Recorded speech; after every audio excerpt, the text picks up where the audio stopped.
Hello anh em hôm nay, Long Ca học được vài chiêu của anh Tài TC anh em, xem Long Ca thể hiện cho. Anh em có đẳng cấp không nhé? Bạn ấy làm gì ấy?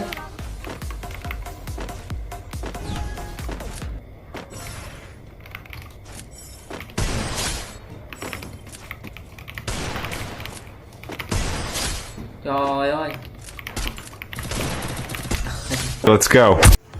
Nếu em đồng ý là anh bấm liền, cô bé liệng ra anh tính tiền sau đường cây ngoan hiền. Tiền đâu bằng chuyện nhưng như anh quên mang tiền. Em trả cho anh trả cho em có lời thân phiền. Em anh chỉ thương mình nàng, mất con người em muốn em cũng xinh như là Trương Đình Hoàng. Con người vẻ vang hơn hơn bình vàng, bạch sai giúp tôi tình cảm chắc cho em đi vàng.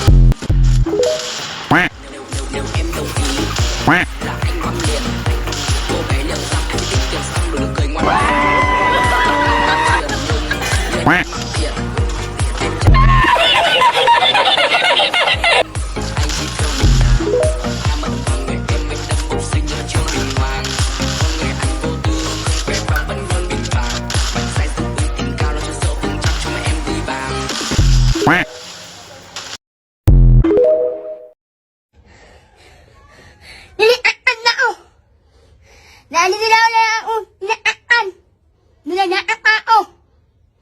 Wala ala-alang lawin.